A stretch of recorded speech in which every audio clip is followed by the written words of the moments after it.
नमस्कार, मैं हूं शैलेश कुमार पांडे और आप देख रहे हैं भोजपुरिया बिहार का लोकप्रिय कार्यक्रम भारत दर्शन। आज मैं इस कार्यक्रम के तहत दूसरे वीडियो में आपको बताने जा रहा हूं मां काली के उपासक सिद्ध पुरुष बामा खेपा के बारे में। आप लोगों ने नाम तो सुना होगा। बामा खेपा एक अघोरी तांत्रिक और सिद्ध पुरुष थे। तारापीठ से 2 किलोमीटर दूर स्थित आटला गांव में सन 1244 के फाल्गुन महीने के शिव चतुर्दशी के दिन बामा खेपा का जन्म हुआ था। उनके पिता का नाम सर्बानंद चट्टोपाध्याय था तथा माताजी का नाम राजकुमारी था। इनका बचपन का नाम बामा चरण था और छोटे भाई का नाम रामचरण था। 4 बहनें थी एवं एक बहन का लड़का भी इनके पास ही रहता था। इस तरह से परिवार में 9 सदस्य रहते थे। यही बामा खेपा महासाधक साधना में ही माँ तारा का मातृ रूप में दर्शन प्राप्त किए थे। पूर्व जन्म में गुरु वशिष्ठ साधना के द्वारा ही माँ का शिला रूप का दर्शन प्राप्त किए थे। इस जन्म में बामा खेपा माँ के मातृ रूप में दर्शन प्राप्त कर शारीरिक लीला किया करते थे। इसी कारण बामा खेपा का कोई सिद्ध आश्रम नहीं है। वो गुरु विशिष्ट के ही आश्रम में साधना कर माँ का दर्शन प्राप्त किए थे। तारापीठ एक सिद्ध पीठ है। घर में खाने पीने की चीजों का सदा अभाव रहता था। माता पिता बहुत धार्मिक थे और भजन कीर्तन में करते रहते थे।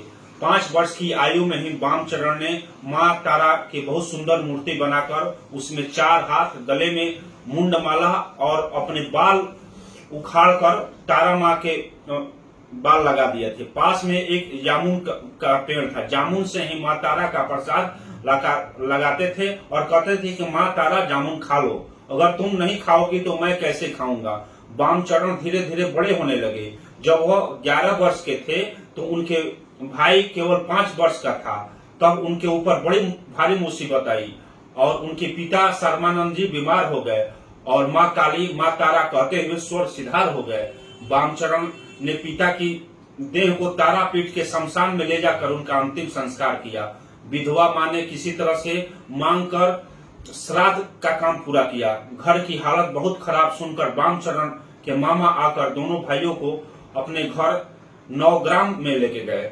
बामचरण गाय चराने लगे और रामचरण गाय के लिए घास काट कर लाते और आधा पेट जूठा भात खाकर रहते। एक दिन रामचरण के हंसिए से घास काटते हुए बामचरण की उंगली कट गई और गाय खेत में जाकर फसल खाने लगी। खेत के मालिक ने मामा को शिकायत कर दी। मामा ने बामा खेपा को छड़ी लेकर बहुत मारा। तत्पश्चात बामचरण भागकर अपनी माँ के पास अटला गांव आ गए। उधर रामचरण को एक साधु गाना सिखाने के लिए अपने साथ लेकर गए। बामचरण ने घर आकर निश्चय किया कि वे अब शमशान में रहेंगे। उस दिन पूर्णमासी थी। वहां पर कई आदमी बैठे थे। बामचरण उनके पैर दबाते सो गए। एक बार बामचरण एक बैरागी से गांजा पीकर उसकी आग असावधानी से फेंक दी। जिससे भयंकर आग लग गई और कई घरे जल गए। सभी लोग बामचरण को पकड़ने लगे। बामा खेपा उस आग में कूद गए। जब वे आग से बाहर निकले तो उनका शरीर सोने की तरह चमक रहा था। माँ तारा ने अपने पुत्र की अग्नि से रक्षा की थी। यह देखकर सभी अवाक रह गए थे। तत्पश्चात बामा खेपा का साधक जीवन आरंभ हुआ था। मोक्षानंद बाबा व साईं बाबा आदि ने उन्हें महाशमशान में आश्रय दिया था। कैलाशपति बाबा उन्हें बहुत प्यार करते थे। एक दिन कैलाशपति बाबा ने रात में बामचरण को गांजा तैयार करने के लिए बुलाया। उस रात बामा खेपा को बहुत डर लगा। असंख्य दैत्याकार आकृतियां उनके चारों ओर खड़ी थी। बामा खेपा ने जय गुरु जय तारा माँ पुकारा और वे सभी आकृतियां लुप्त हो गई और बामचरण ने बाबा कैलाशपति के आश्रम में जाकर गांजा तैयार किया। काली पूजा की रात में बामा खेपा का अभिषेक हुआ। सिद्ध बीज मंत्र पाकर बामचरण का सब उलट पुलट हो गया और सैंपल वृक्ष के नीचे जप तप करने लगे। शिव 14 दिन बामा खेपा ने सिद्ध बीज मंत्र का जपना शुरू किया। सुबह से ही शाम तक ध्यान में मग्न होकर तारा माँ के ध्यान में लगे रहे। खाना पीना भूल गए। रात में 2 बजे उनका शरीर कांपने लगा। सारा शमशान अचानक फूलों की महक से महक उठा, नीले आकाश से ज्योति फूट पड़ी और चारों तरफ प्रकाश से प्रकाश फैल गया। उसी प्रकाश में वामचरण को मां तारा के दर्शन हुए। बाघ की खाल पहने हुए, एक हाथ में तलवार, एक हाथ में कंकाल की खोपड़ी, एक हाथ में कमल फूल और एक हाथ में अस्त्र लिए हुए, आलता लगे पैरों में पायल पहने हुए, खुले हुए केस, जीभ बाहर निकले हुई, गले में जवाब फूल की माला पहने मंद मन मुस्काती मां तारा बाम खेपा के सामने खड़ी थी। बाम खेपा उस भव्य और सुंदर देवी को देखकर खुशी से भर गए। 18 वर्ष की अल्पायु में विश्वास के बल पर बाम खेपा को सिद्धि प्राप्त हुई और वे संसार में पूज्य हुए। जिस प्रकार परमहंस रामकृष्ण को दक्षिणेश्वर में मां काली के दर्शन हुए थे, उसी प्रकार बामा खेपा को भी तारापीठ के महाशमशान में मां तारा के दर्शन हुए थे। बामा खेपा की माता का स्वर्गवास हो गया था। उस समय द्वारिका नदी में बाढ़ आई हुई थी, किंतु बामा खेपा तारा मां कहते हुए नदी में कूद गए और नदी के दूसरे किनारे पर पहुंचकर अपनी माता के मृत शरीर को अपनी पीठ पर रखकर फिर पानी में कूद पड़े और महाशमशान में लाकर अपनी माता का अंतिम संस्कार किया। मां के श्राद्ध के दिन खाली जमीन साफ कराकर सब गांव वालों को निमंत्रण भेज दिया। अपने आप अनेक प्रकार के स्वादिष्ट पकवान बामा खेपा के घर में आने लगे। सारे गांव के अतिथिगण राजाओं के खाने योग्य जैसे 36 प्रकार के पकवान खाने लगे। तभी आकाश में घने बादल छा गए। बामा खेपा ने मां तारा को याद करके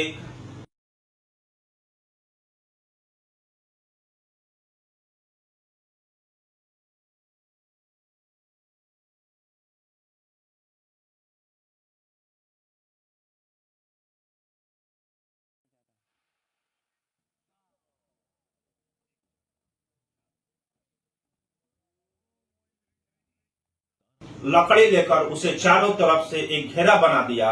मूसलाधार वर्षा हुई, परंतु घेरे के अंदर एक बूंद पानी तक नहीं गिरा और अतिथियों ने आनंद पूर्वक भोजन किया। जब अतिथि गण भोजन करके जाने लगे तो बामा खेपा ने मां तारा को याद करके बादलों को साफ कर दिया और बारिश रुक गई। बामा खेपा को देखने से लगता था कि वह बड़े कठोर हैं, लेकिन उनका हृदय बड़ा पवित्र और कोमल था। एक काशी का मणिकर्णिका शमशान और एक तारापीठ का महाशमशान। इनमें साधक अगर साधना करता है तो उसे त्वरित फल की प्राप्ति होती है। जैसे जो साधक की साधना का फल 5 वर्ष है तो उसे 1 वर्ष में ही मिल जाए। जो साधना का फल 1 लाख। वे अपने भक्तों के अनुरोध पर कई असाध्य रोगों को ठीक कर दिया करते थे। धीरे धीरे बामा खेपा की उम्र बढ़ती गई और वे 72 साल के हो गए। कृष्णा अष्टमी का दिन था। बामा खेपा तारा माँ का प्रसाद खा रहे थे। अचानक कुत्ते बड़ी जोर जोर से चिल्लाने लगे। फिर एक कंकाल की तरह चेहरे वाला एक सन्यासी आया और फीकी सी हंसी हंसते हुए बोला, अब क्या बाबा चलो तुमको अपने साथ ही ले चलूंगा। उस दिन भक्त लोग उनको घेरे बैठे रहे। बाबा की सांस जोर जोर से चल रही थी। अचानक उनकी नाक की अग्रभाग लाल हो उठा और सभी लोग मां तारा पुकारने लगे। मां तारा सुनाई पड़ने के साथ ही बामा खेपा का शरीर स्थिर हो गया और एक महायोगी योग माया में लीन हो गया। चारों ओर बामा खेपा के स्वर्ग सुधारने की खबर फैल गई। दूर दूर से लोग इस सिद्ध पुरुष के दर्शन के लिए उमड़ पड़े। महाशमशान के पास ही एक नीम के पेड़ के नीचे उनको समाधि दी गई और मां तारा का सबसे योग्य पुत्र मां तारा में ही समा गया। महाशमशान में मां तारा देवी के पाद मंदिर है।